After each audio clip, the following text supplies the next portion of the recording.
Hello, welcome back to part 2 of the Minutemen versus IGNIS scrim. This time we are on Hollywood. Racket, would you like to tell me what kind of difference might we see on this sort of map? Well, I mean, generally payload and capture the point maps, they're formatted quite differently. You know, with the capture the point maps, it is a bit more skirmishy. You are involved in a lot more brawls, and this is more of a sort of strategical element with these payload maps, and the fact that you do have the options of going multiple ways. You do have multiple compositions that are viable, ones that are more optimal than each other. You don't have, you know, in King of the Hill, a lot of Tracer Genji is run, even though it's like never run in these types of maps because of reasons. But looking at the current lineup that we have right now, Shiz, I mean, it's really up to the Minutemen, to be honest. IGNIS have shown their strength. It's going to be up to the Minutemen to really solidify something here, because the first map was rather decisive coming out from IGNIS, and it's going to be difficult for the Minutemen to come back here. They're going with a rather standard composition. Actually, no, they're not. They have the Symmetra, so they're planning to be a bit more cheesy, but Symmetra is quite strong this patch, so if she does get the shield generator early, they can get a lot of value off that. And the thing is, IGNIS do have very good tools against Symmetra, so maybe they're predicting this. I mean, Symmetra can't hit that Mercy and Farah in the air. Winston's very good at taking out the turrets. I mean, okay, so much. Already picking up a kill on Party Walrus there. That was some good fire, good shots coming out. We see Virginia jumping in to initiate. Tillum picking up that kill on Raving Raptor, with Virginia getting caught in a bit of a corner. But all of the members of IGNIS are flanking all around Minutemen, and they will be taking the point straight off the bat here. What a powerful start from IGNIS.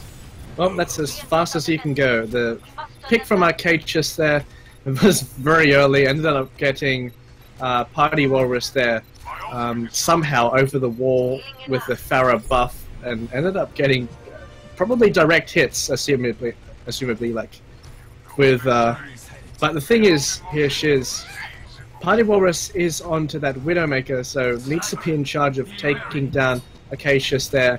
And he has been causing quite a problem there, and he's going to be pocketed with Tryhard's Mercy. It's going to be very difficult to take down. Yeah, we see Minutemen trying to hold up here, but is constantly getting bullied by the IGNIS team.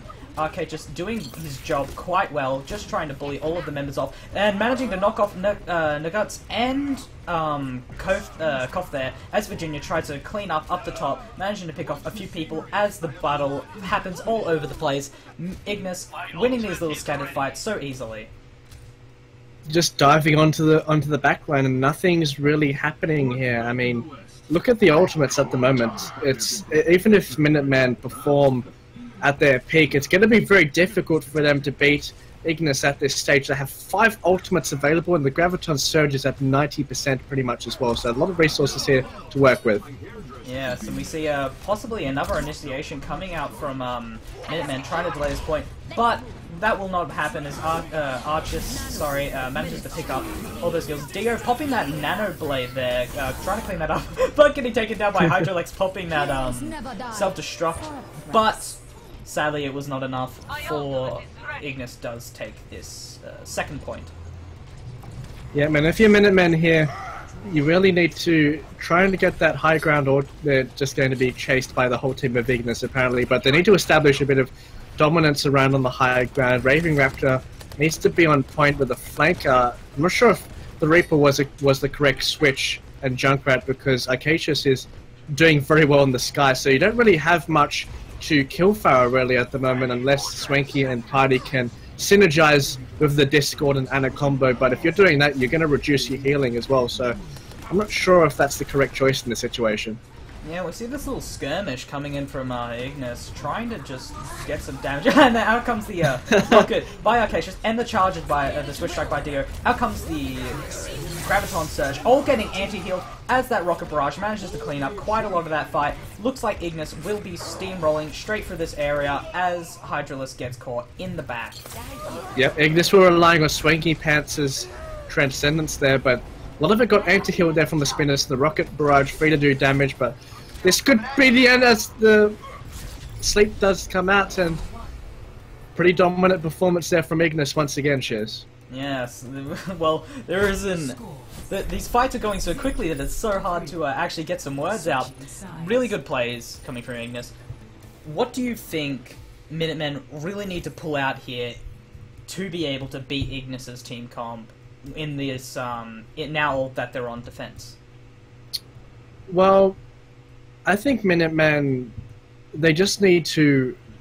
Well, I'm not sure how their comms are, but if they're tilting, they need to not tilt. I mean, I know that sounds like horrible advice, but, you know, that is the key to having, you know, good comeback potential. You need to remain calm and steady. But in terms of team comps, I mean, they need to provide some type of way to kill the Pharah. They did switch to the Zenyatta at the end there, but they also had the Reaper and Junkrat, which didn't make sense to me because I think those two heroes are pretty much the prime examples of what not to pick against Pharah. Maybe they were looking to establish a lot more ground control, and maybe the supports could take out Pharah, but as I mentioned previously, that means you're not delegating enough healing if you're taking out the Pharah in the air with both of your supports. So they just need to manage their resources properly. With the team comp they have at the moment, they are running Tracer and the Soldier as their main DPS threats, which coincidentally Ignis do have the answer on that McCree. So if Party Walrus does jump into the backline, Dio should be able to handle him quite well. So Hydraulics needs to make sure that he comes with Tracer, and the D.Va needs to bully Dio out so Party Walrus can have a lot of room in this backline. Otherwise, it's going to be very difficult to penetrate through this Ignis defense because they have been showing a lot of tenacity, a lot of just good play so far. So they just need to get those single target characters down next to each other with that Tracer and that D.Va of Hydraulics and Party Walrus. Yeah, we see Minutemen already trying to take that high ground straight off the bat. Nugster getting a bit caught out. He might go down here. No, manages to get away just by the skin of his teeth with Party Walrus on point, almost going down himself, managing to slip his way out of there. Out comes Virginia with that charge, managing to knock a few members off of the roof from Team Minutemen, and just quite good plays coming out from Ignis as they are pretty much separating all of Team Minutemen and taking them out individually, one by one. Good job by Ignis. A very good job there, cutting through the Minutemen's attack with that concussion blast and the boop to really separate everyone, as you just said before, and it did really make it difficult for Minutemen to group up because all of them weren't at the same area. The healers weren't able to access those tanks as they were trying to cut through there. But Swanky Pants does have a lot for his ultimate. He only has the nano boost, so I think if this is their best chance to go in, once they get that nano boost, they need to rush onto the point. Yeah, Virginia charges here, and so does Nugster as well. Out comes Dio's High Noon, but he will get taken down as he takes out Nugster with him. 1 for 1. There goes that fight. RKS flying around, firing above, trying to get quite a bit of damage out there. Not really able to pick anyone. Out comes the self-destruct from Tillum, looking to pick up a kill there, but the members of Minutemen do manage to hide in their situations. Spinder sitting up the top here, keeping Tillum alive, but it won't be enough. For Spinder goes down by a Raving Raptor, and RKS's Rocket Barrage picking up a kill, but picking up 2 kills actually. Out comes Virginia's tactical blast coming out from Raving Raptor, trying to get that, and the nano boost as well. Managed to do quite a bit of damage here. Out comes Hydrolax, self-destruct, not picking up any kills there, but Raving Raptor's ult does go a bit to waste as he wasn't able to pick up many of those kills there. Virginia and Tryhard both getting taken down by Party Walrus's ult, and it looks like this fight will be going to Minutemen as long as Ignis aren't able to hold this point. Honestly, that was a really good job there from Minutemen. I'm impressed with how much work Party Walrus did. It all really started from Dio there with that High Noon. Nugster was in his face. They traded 1 for 1, but didn't really get anything as he was stationary during that High Noon. Didn't kill anyone but Nugster, and the fact of the matter is, Tryhard actually got a really good resurrection there as well, and the counter engage of the nano boost and the nano visor combo. Party Walrus getting a great pulse bomb. They skirmished quite well there. Yeah, Party Walrus trying to take out Tryhard, manages to actually get that kill. That was a pretty sneaky move coming in. We see Hydrolix pushing the point all by himself. Looking to actually do some if they're able to push this point, it will force Ignis to jump down and so they can take that high ground for themselves. Well, Minutemen having quite a strong push on this cart, completely throwing Ignis off their guard. We see this fight about to erupt here. Tactical Visor coming out from Raving Raptor, trying to get some of that damage out. Out comes another High Noon. Dio picking, Raving Raptor picking up that kill on Dio before that High Noon comes out. Out comes the Earth Shatter by Nug, picking up a couple kills there. Raving Raptor cleaning up all these fights. Tillum looking to delay this point, but will be going down himself as Minutemen take this point. Well, Minutemen have actually shaped up their game. I think Party Walrus and Raving Raptor with this Soldier Tracer combo... Oh, that... this is the caster curse once again. As soon as I call out someone for doing more, they die instantly. Oh. Well, we saw, okay, as Bombing is up there, both getting taken down right away by Raving Raptor. Both Reinhardts charging to each other, but Virginia does have that nano boost, trying to get some kills, as Raving Raptor does seem to push this point, and Dio, them both having their own little scatter fight, but Ignis looking like they're coming out over the top in the matter of members. Oh wait, yeah, never mind, Minutemen actually getting all those picks, as Minutemen take that point and insert their dominance. Well, Party Walrus has been executing each member of Ignis really well with this Tracer, so props to him, he's doing a fantastic job. Raving Raptor, the DPSs of Minutemen are actually showing up quite well here, and it's been quite impressive so far, so... Looking at the ultimates as well, and theoretically Minutemen should have the advantage. This is their time to push through, get that D.Va self-destruct in with that combo. Shadow coming out from Virginia, catching a bunch of the backline, and Tillum self-destruct coming out, managing to pick up triple kill. That was completely beautiful. I saw that one coming. I knew that was just about to happen. Ignis cleaning up that battle. Wow, that was a good show of skill by Ignis there. Well, that was just pretty good. I mean, the Earth Shadow did come through, and I mean, you gotta wonder what happened there for the shot calling with Ignis. Were they Tilluming him to get that self-destruct sequence through? But I just had to, you know, get that pun out. But good combo there with the self-destruct sequence of Shadow. They managed to get it through the Minuteman, and this is really going to force Minutemen. This is now or never. Well, actually, no, they have 2 minutes, but it's fine at the moment. Party Walrus does get picked off, so this is going to stagger them for a bit, and Ignis really do have to collapse on this. Yeah, it looks like Dio coming and getting that hook on Koff. Good job there, as most of the teams of Ignis managing to clean up after Nug, getting caught in that bad position. Hydrolex getting bullied all the way over here with 2 minutes still left on the clock. Party Rollers coming in here without any backup on his team, just looking to build up his ult a little bit, as Ignis do disengage and pull back to the point. Yep, they're falling back now. The Minutemen looking to cause more pressure. This is all going to be Nugza versus Virginia. Alexa needs to get an Earth Shatter out for Raving Raptor to gain access, but the mail does come out.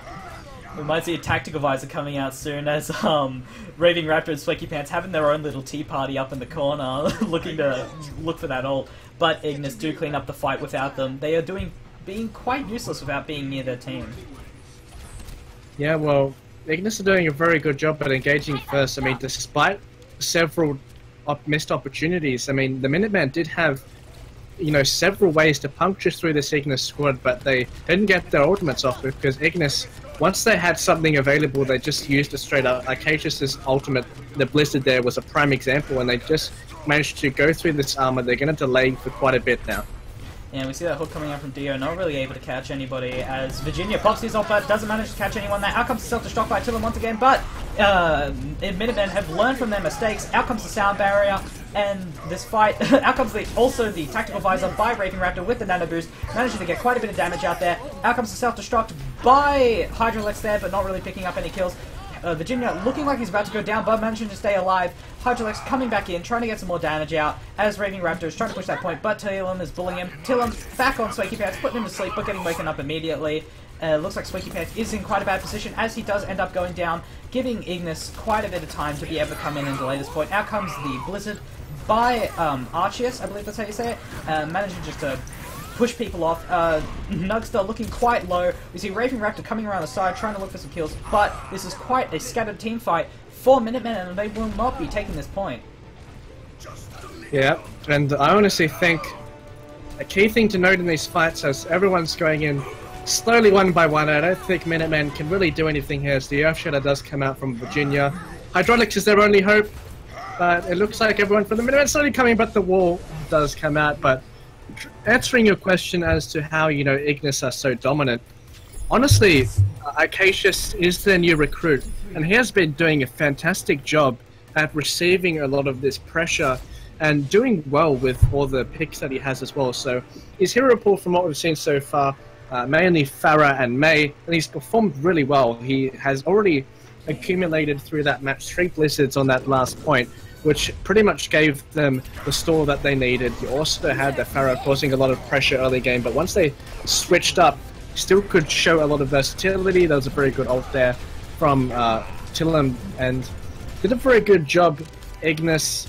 But let's give credit to Minutemen too. I mean, especially after the first performance, you know, it wasn't too good for the Minutemen. Let's just say that, you know, Ignis did a very good job. They just suppressed them throughout the whole match on Oasis, but coming back, at least they got 2 points, and I think they are going to be taking a little bit out of that and saying, you know what, at least we improved, showing a bit of, well, at least, you know, progress, and they're analysing their own play, showing that, you know, they can play more stuff.